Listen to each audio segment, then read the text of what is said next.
नमस्कार मैत्रिणींनो, मी वर्षा फॅशन या युट्यूब चॅनल मध्ये तुमचं अगदी मनापासून स्वागत करते। तर मैत्रिणींनो, आजच्या व्हिडिओमध्ये आपण बघणार आहोत फक्त एकाच चौकोनी कापडाचा रियूज 20 बाय 20 इंचाचा एकच चौकोनी पीस लागणार आहे आपल्याला।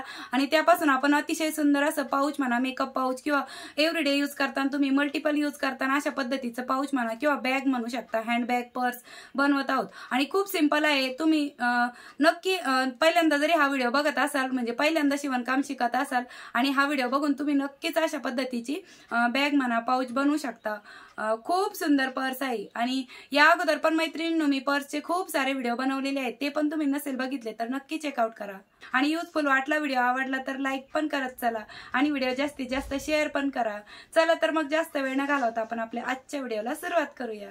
तर मैत्रिणींनो, आजच्या व्हिडिओमध्ये आपण बघणार आहोत ह्या ब्लाउज पीसचा रियूज। तुमच्याकडे कोणतेही कापड असेल ते तुम्ही इथे घेऊ शकता, ठीक आहे। तर अशा पद्धतीने माझ्याकडे ब्लाउज पीसचा कपडा आहे। तर सर्वात अगोदर आपण याची लेस आहे ती काढून घेऊया।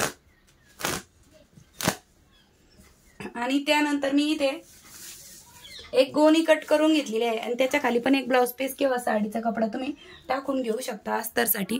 तर याचं माप किती आहे ते मी तुम्हाला एकदा मोजून दाखवते। तर याची लांबी आहे 20 इंच आणि रुंदी पण आहे 20 इंच, म्हणजे 20 बाय 20 इंचाचा एकच चौकोनी कपडा लागणार आहे आपल्याला। एवढे एकच चौकोनी कापडाचा यूज आपण आजच्या व्हिडिओमध्ये करणार आहोत। आता तुम्हाला इथे सिंगल ब्लाउज पीस लावायचं असेल तर तुम्ही अशा पद्धतीने लावू शकता, पण मी इथे डबल करणार आहे, म्हणजे जास्त पातळ वाटणार नाही, त्यामधून गोणी पण दिसणार नाही। तुम्ही गोणी ऐवजी फॉर्मचा पण वापर करू शकता, ठीक आहे। तर बघा, अशा पद्धतीने मी 20 बाय 20 इंचाचा ब्लाउज पीस ठेवून घेतलेला आहे। याच्यावर चारही बाजूने स्टिच करून आपण याच्यावरती आडवे उभे किंवा क्विल्टिंग करून घेऊया तिरपे टिपा मारून। तर बघा मैत्रिणींनो, अशा पद्धतीने मी याला क्विल्टिंग करून घेतलेले आहे, याच्यावरती आडवे उभे टिपा मारून घेतलेला आहे। हा ब्लाउज पीस सर्वात खाली साडी मध्यभागी गोणी आणि त्यावरती आडवे उभे टिपा मारून हा आपण क्विल्ट करून घेतलेला आहे। मी एक रंगाचा दोरा वापरलेला आहे, त्यामुळे इथे तुम्हाला क्विल्टिंग दिसत नाहीये, ठीक आहे। आता यानंतर आपल्याला काय करायचं आहे, लांबी रुंदी याची सेम टू सेम आहे, म्हणजे 20 बाय 20। तर आपल्याला तो अशा पद्धतीने फोल्ड करायचा आहे। कोणत्याही एका बाजूने तुम्ही फोल्ड करून घेऊ शकता। बघा, आपण अशा पद्धतीने एका साईडने हा कपडा फोल्ड करून घेतलेला आहे व्यवस्थित। आणि त्यानंतर आपल्याला या कडेने 5 इंचावरती मार्क करून घ्यायचे आहे, म्हणजे ही ओपन साईड आहे। आणि खाली आपल्याला 7 इंचावरती मार्क करून घ्यायचं आहे, ठीक आहे। तर बघा, अशा पद्धतीने कडेपासून 5 इंच आणि वरतून 7 इंच अशा पद्धतीने आपण इथे मार्किंग करून घेतलेली आहे। आणि जशी मार्किंग केली तशीच आपण कटिंग पण करून घेऊया, ठीक आहे। अगदी सोपी पद्धत आहे ही बॅग शिवायची, काहीच अवघड नाही, एकाच कापडापासून बनवतोय त्यामुळे अगदी सिंपल आहे। आता दुसऱ्या साईडने मी हाच पीस कट करून घेतलेला, ठेवून घेतलेला आहे। आणि जसा पीस ठेवलाय तशीच आपण मार्किंग करून घेऊया आणि यावरतीच कटिंग पण करून घेऊया, ठीक आहे। तर बघा, अगदी व्यवस्थित कट करून घ्यायचं आहे। तर हे डबल कपडा आहे, तर चेक करून घ्यायचं, कधी कधी वरचाच कपडा कट होतो। आणि बघा, कट केल्याच्या नंतर तो अशा पद्धतीने दिसणार आहे। त्यानंतर मैत्रिणींनो, हे मधलं जे अंतर आहे ते मी तुम्हाला एकदा मोजून दाखवते। तर हे आहे आपलं 6 इंच। तर त्याच बाजूने आपण इथे 1.5 इंच खाली मार्क करून घेत आहोत। तर इथे आपल्याला एक झीप अटॅच करायची, तर इथे मी मार्किंग करून घेतलेलं आहे 1.5 इंचावरती आणि इथे आपण कट पण करून घेत आहोत। आणि इथे मी झीप घेतलेली आहे, ती आपल्याला स्टिच करून घ्यायची आहे अशा पद्धतीने। तर चला मी हे मशीनवर दाखवते। तर बघा, रनरवाली साईड खालच्या साईडने ठेवून घ्यायची आहे ना, अशा पद्धतीने आपल्याला यावरतीच स्टिच पण करून घ्यायचं आहे। आणि यावरती पुन्हा आपण दाबटी पण देऊन घेऊया। इथे आपण एक साईडला पॉकेट बनवत आहोत, तुम्ही दोन्ही साईडला पण बनवू शकता, पण मी इथे एकाच साईडला बनवत आहे। आणि दुसरा वरचा 1.5 इंचाची जी पट्टी आहे ती पण आपण यावरती अशा पद्धतीने झीपवरती स्टिच करून घेत आहोत। तर मैत्रिणींनो, मी व्हिडिओमध्ये एकदम डिटेल समजावून सांगते, पण तरी पण मला अशा कमेंट्स येतात की तुम्ही व्हिडिओ खूप फास्ट बनवता किंवा मग समजत नाही, पण मी डिटेल सांगत असते प्लस व्हॉइस ओव्हर देऊन पण तुम्हाला एक्सप्लेन करत असते।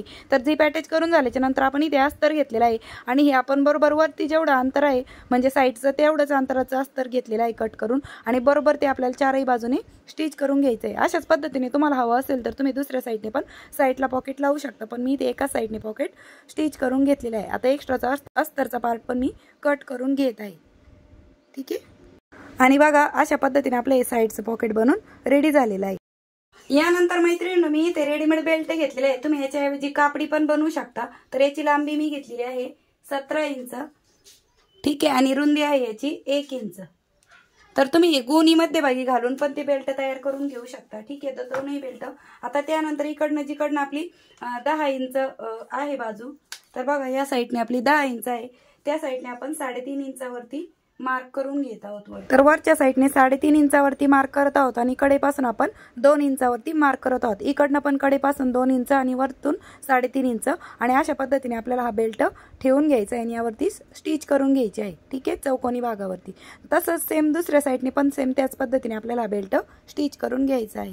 तर बघा मैत्रिणींनो, अशा पद्धतीने मी हा जो काय बेल्ट आहे दोनही ते स्टिच करून घेतलेले आहे बरोबर एवढ्या जागेत. ठीक आहे, तर बघा अशा पद्धतीने आपले दोनही बेल्ट स्टिच करून झालेले आहेत. ठीक आहे, आता यानंतर आपल्याला काय करायचं आहे, या साईडने झिप अटॅच करून घ्यायची. तर मी ते झिप घेतलेली आहे आणि हे रनर सेपरेट आहे ते आपण नंतर ओवून घेणार आहोत. तर अशा पद्धतीने आपल्याला ही झिप ठेवून घ्यायची आणि टॉप स्टिच देऊन घ्यायची आहे. तर मैत्रिणींनो, मी अगदी डिटेल आणि एकदम एक ना एक स्टेप समजून सांगते, पण तरीही मला अशा कमेंट्स येतात की ताई तुम्ही व्हिडिओ फास्ट बनवता, समजत नाही.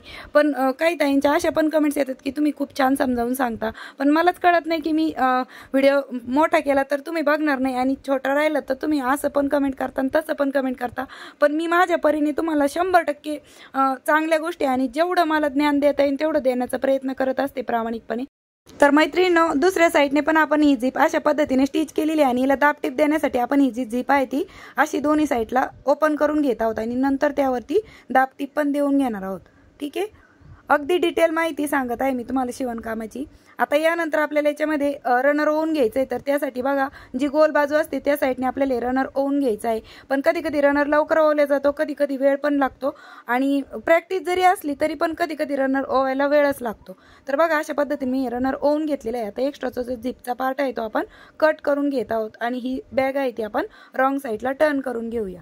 ठीक आहे, तर बघा अशा पद्धतीने आपण ही रॉंग साईडला टर्न करून घेतल्याच्या नंतर आपल्याला अशा पद्धतीने हा कडेकडेचा चौकोनी पार्ट जोडून घ्यायचा आहे. दोनही साईडचे पार्ट आपल्याला व्यवस्थित जोडून घ्यायचे आहे. मागे पुढे असेल तर तो तुम्ही पार्ट करेक्ट करून घेऊ शकता. तर मी त्या अगोदर टाचणी लावून घेत आहे म्हणजे आपल्याला स्टिच करायला एकदम सोपं जाईल. ठीक आहे, आता जशी आपण टाचणी लावून घेतली त्यावरतीच आपण स्टिचिंग पण करून घेत आहोत. ठीक आहे, आणि अशाच पद्धतीने दुसऱ्या साईडने पण आपण जसं आपण इकडच्या साईडने टाचणी लावून घेतली अगोदर तशीच दुसऱ्या साईडचा चौकोनी पार्ट आहे त्याला पण आपण अगोदर टाचणी लावून घेऊया आणि त्यावरती पण स्टिच करून घेऊया. तर मी तुम्हाला एका पार्टची स्टिचिंग दाखवलेली आहे, दुसऱ्या पार्टची पण मी अशाच पद्धतीने करून घेते आणि मग तुम्हाला पुढे दाखवते. ठीक आहे, तर बघा मैत्रिणींनो, अशा पद्धतीने मी इकडच्या साईडने पण तीनही बाजूने स्टिच करून घेतलेली. आता तुम्हाला हवं असेल तर तुम्ही याच्यावरती पायपिंग पण करून घेऊ शकता, पण मी नाही केलेली.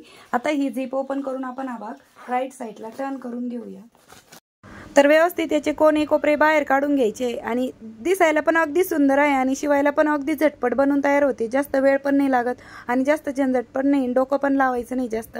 जसं माप घेतलं तुम्ही कोणताही चौकोनी माप घ्या, 20x20 घ्या, 16x16 घ्या किंवा 18x18 इंच घ्या, कोणताही चौकोनी कापडापासून तुम्ही अशा पद्धतीचे हँडबॅग पर्स बनवू शकता.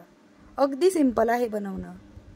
तर बघा मैत्रिणींनो, फायनली अशा पद्धतीने खूप सुंदर अशी आपली पर्स म्हणा हँडबॅग बनवून रेडी झालेली आहे.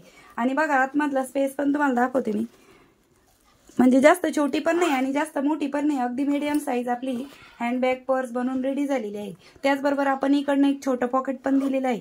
तुम्ही याच्यामध्ये पण चार्जर वगैरे काही ठेवू शकता. तुमचं प्रवासामध्ये पण मेकअप बॉक्स म्हणून पण तुम्ही याचा वापर करू शकता आणि खूप सुंदर आहे. फक्त एकच कापडापासून बनवलेले, दिसायला पण खूप सुंदर आहे आणि शिवायला पण खूप सोपे आहे. तर मैत्रिणींनो, कशी वाटली तुम्हाला आजची हँडबॅग ते पण मला कमेंट्समध्ये नक्की सांगा. आणि वेळात वेळ काढून तुम्ही आपला आजचा हा व्हिडिओ इथपर्यंत बघितलात त्याबद्दल तुम्हा सर्वांचे खूप मनापासून धन्यवाद.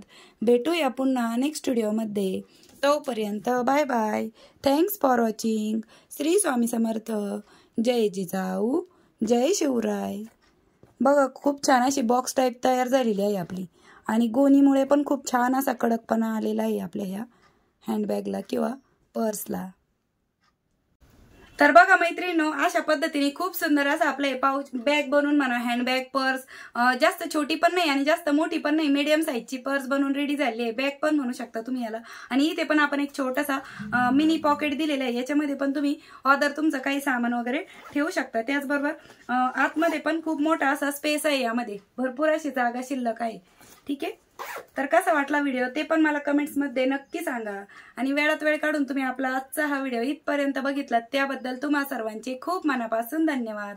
भेटूया पुन्हा नेक्स्ट व्हिडिओमध्ये. तोपर्यंत bye bye. Thanks for watching. Shri Swami Samarth. जय जिजाऊ, जय शिवराय.